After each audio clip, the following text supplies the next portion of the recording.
Bonsoir les Blaugrana, comment on se retrouve? Nouvelle vidéo actualité. Qu'est-ce que Flick est parti faire à Fulham pour suivre la rencontre entre Fulham et Brighton? J'ai pas trop compris, surtout qu'il a des yeux, vous allez voir l'information. Il a pas l'air très content, on dirait qu'il veut régler des comptes, ça m'étonnerait pas qu'il a demandé à faire un tête-à-tête avec deux Herbis sur le parking et le gagnant de ce tête-à-tête prendrait les rênes du FC Barcelone. Vous le savez très bien, le Barça ne s'est pas encore décidé à faire son choix entre Flick et deux Herbis et aujourd'hui bizarrement Flick il est parti voir le match de Brighton. C'est bizarre tout ça. Faut vérifier les caméras de surveillance des parkings du stade pour voir s'il n'y a pas eu une petite bagarre entre les deux hommes. Les phénomènes sans plus attendre, on se plonge dans cette vidéo actualité. On commence directement par cette nouvelle-là dont je suis en train de parler à l'instant même. Flick est à Fulham pour voir le match contre Brighton. Bon, ils ont pris une petite raclée quand même Brighton. Flick était là. Il n'a pas l'air très content. Pour moi, c'est le regard de quelqu'un qui veut régler des comptes. Surtout que dans la foulée, on nous apprend, c'est toujours les mêmes communiqués à peu près jour après jour.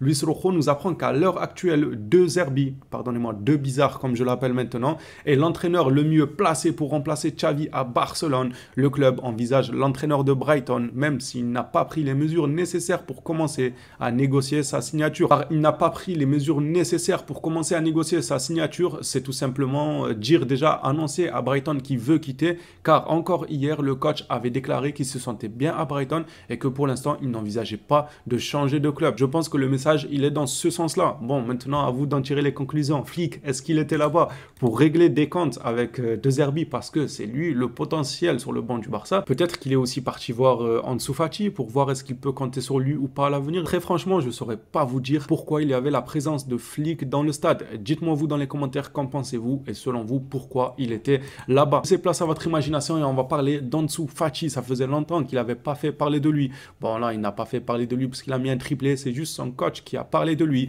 Roberto De Zerbi nous dit sur Ansu Fati, il a besoin de croire davantage en lui. C'est un gars sensible. Oui, on a vu avec ces photos bizarres là avant de partir en compagnie de certains joueurs du Barça et tout que c'était un gars sensible. Ça se voyait, je pense que c'était assez clair. Un bon gars et une partie de mon travail consiste à aider les joueurs à croire en eux-mêmes et à montrer toutes leurs qualités et non une partie. Il doit se donner à 100% tous les jours. Il insinue tout simplement que le joueur n'est pas à 100% tous les jours et on peut le comprendre parce que nous, Blaugrana, on l'a vu sur nos télés, Ansu Fati, un match il se donnait à 100%, le match d'après il était nonchalant. Et quand on parle de la confiance du joueur, je comprends aussi ce que veut dire le coach. Ça c'est tout simplement pour moi les blessures. Le gars il ne s'est pas remis mentalement de toutes ces blessures-là, de cet enchaînement de grosses blessures. À chaque fois qu'il revenait, on comptait sur lui, il rechutait ainsi de suite. Maintenant on dirait qu'il joue avec des pincettes, qu'il a peur d'y aller à 100% par peur tout simplement de se blesser. Je suis pas à sa place à Ansu Fati, je sais pas comment il réfléchit, mais moi si j'étais à sa place, j'irais à 100% quitte à me reblesser.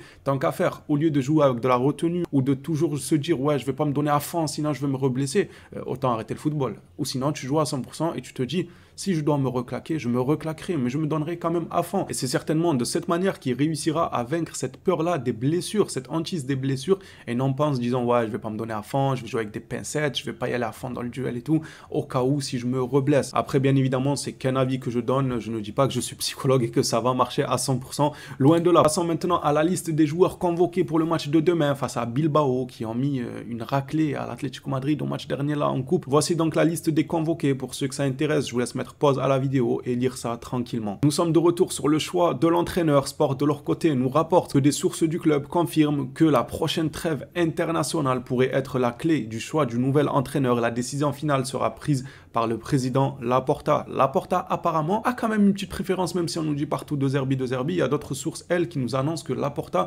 aimerait plutôt Flick à la tête du Barça. Seulement, il doit se mettre d'accord avec Deco. Et une fois qu'un accord serait trouvé, il tranchera. Selon certaines sources du club qui confirment que la prochaine trêve serait le moment clé pour faire un choix d'entraîneur. Hâte d'y être à ce moment-là parce qu'on est fatigué de tous les jours avoir les mêmes articles et souvent ça revient sans cesse. Toujours les mêmes informations. Un coup c'est Flick, un coup c'est De Zerbi, un coup c'est un tel. Hâte que la lumière soit mise sur ce dossier et qu'un nom sorte du lot. Sport nous parle aussi de la priorité des ventes du club. La priorité est désormais de vendre Rafinha et Koundé. C'est pas un secret, on le savait. Koundé ça revient souvent et Rafinha encore plus. Même si dans la vidéo d'hier je vous rapportais que Rafinha avait aurait refusé de quitter le FC Barcelone. Tiens donc, rien que ça, monsieur refuse carrément de quitter.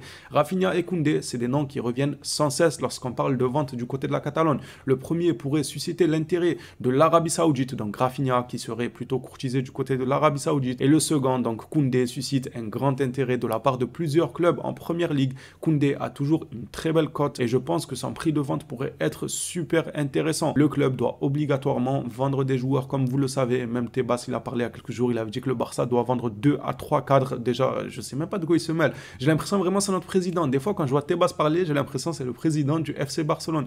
De quoi il se mêle? Il est tout le temps dans des articles liés au FC Barcelone. Bref, cet été, ça nous promet un mercato mouvementé entre les soi-disant obligations de vente et surtout les vues qu'on a sur l'entraîneur, le futur entraîneur, que ce soit De Zerbi ou Flick. En gros, la saga entraîneur et la saga joueur aussi, parce que le Barça cherchera à se renforcer quand même si on nous annonce un mercato compliqué au vu de notre situation financière. Vous le savez, le FC Barcelone tentera toujours de trouver quelques petites combines à gauche à droite pour essayer quand même d'arracher de bons joueurs, que ce soit par des prêts ou que ce soit par des achats payés en plusieurs fois. Pour terminer cette vidéo actualité, on finit avec ce communiqué qui concerne le sponsor du maillot. Le communiqué nous vient de FF Polo. Au cas où Barcelone déciderait de créer sa propre marque, Hummel est une véritable option pour en être le fabricant et non le sponsor. Ça veut dire que sur le maillot, on portera pas le nom d'Hummel. C'est pas eux qui nous sponsorisent, mais ils fabriqueront avec leurs installations, tout ça. C'est eux qui seront chargés de fabriquer la nouvelle marque du FC Barcelone.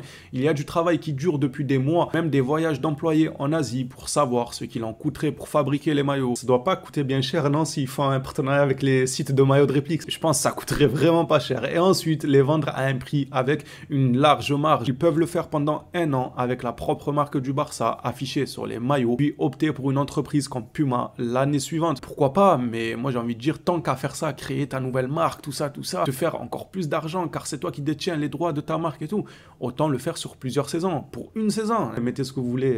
Pour une saison, on va créer une marque, mandater des gens pour qu'ils nous créent une marque, faire des partenariats avec les sites de maillots de réplique, tout ça pour une saison. Mais ça va vite, une saison, ça va vite. Autant directement prendre un sponsor provisoire. Bref, le club, c'est certainement mieux que nous les choses. Les phénomènes, ce sera tout pour cette vidéo actualité. On s'attrape à la prochaine. D'ici là, prenez soin de vous, le Blaugrana.